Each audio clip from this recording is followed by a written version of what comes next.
Block है वो यहाँ से लेकर के इस पार्ट में है। ये वाला जो पार्ट देख रहे हैं आप, ये औरंगा का पार्ट है। ये औरंगा का पार्ट है। इसके बाद ये कर्णपुरा का पूरा इलाका रहा।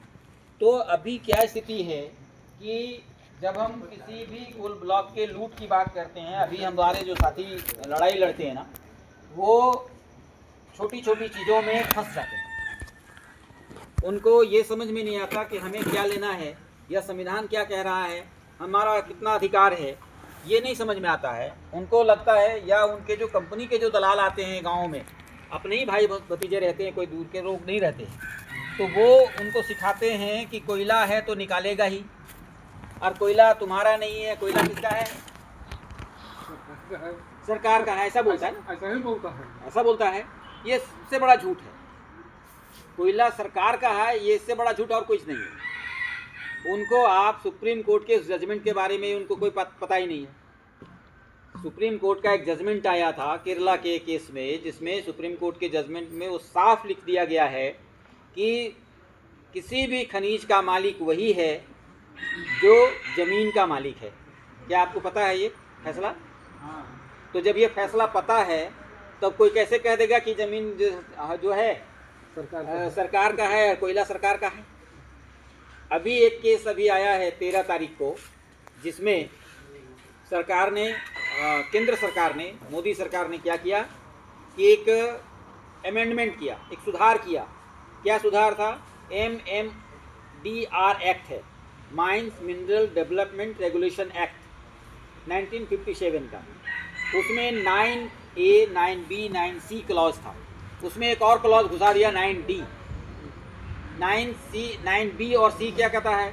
9B और C कहता है कि उस वहाँ पर जो मिनरल्स होंगे, उस मिनरल्स का जो एक्सेस और जो टैक्स लगेगा, उसका 10% जो रॉयल्टी होता है, उसका 10% DMFT फंड में जमा होगा, है ना? डिस्ट्रिक्ट मिनरल फाउंडेशन ट्रस्ट, है ना, जिला खनन फाउंडेशन ट्रस्ट बनाया गया, उसमें जमा होगा 10%, और वो पूरा का पूरा खर्च आपके विकास के लिए होगा, ऐसा कहा गया DMFT में।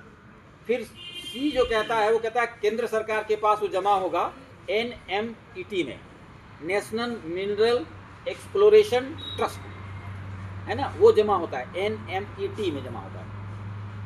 तो झारखंड सरकार ने क्या कहा था 24 में कि क्योंकि ज़मीन का जो मालिक होता है, ज़मीन राज्य सूची के तहत आता है। हमारे पूरे देश में 3 सूची बनाई गई है संविधान में, केंद्र सूची, राज्य सूची और समवर्ती सूची, ठीक है ना? जब आप तीनों सूची को ध्यान में रखेंगे, देखेंगे सामने, तो जो भूमि का मामला है, कृषि भूमि हो या कोई भी भूमि हो, भूमि का जो मामला है, वो मामला कहाँ आता है? राज्य सूची में आता है, ठीक है ना? वो केंद्र सूची में नहीं है। तो भूमि से जो संबंधित चीज़ें होंगी, वो उसका कौन काम करेगा? राज्य करेगा। उसी सूची में आप जब आएंगे, मेरे ख्याल से 50वां नंबर सूची है, वो आप देख लेंगे, तो उसमें ये साफ लिखता है राज्य सूची के तहत, ये 18वां है भूमि, ठीक है ना? 18वां सूची नंबर 18 में है भूमि।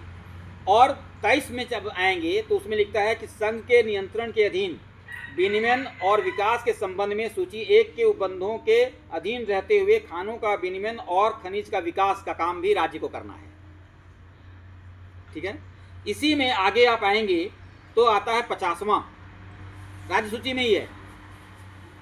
50वां में कहता है कि संसद विधि द्वारा खनिज विकास के संबंध में अधिरोपित निबंधनों के अधीन रहते हुए खनिज संबंधी अधिकारों पर कर लगाने का काम किसको करना है?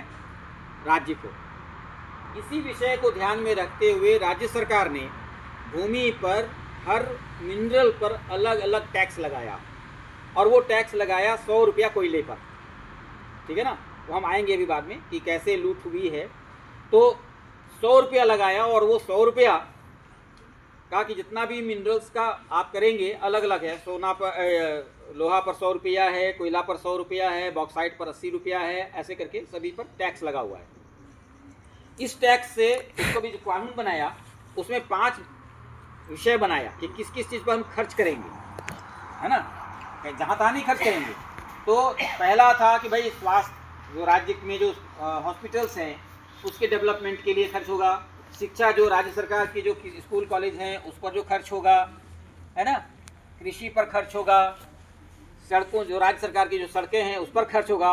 और पांचवा बिंदु है कि अन्य कोई काम जो सरकार उचित समझे वो कर सकता है। तो सरकार क्या कर रही है अभी मालूम है?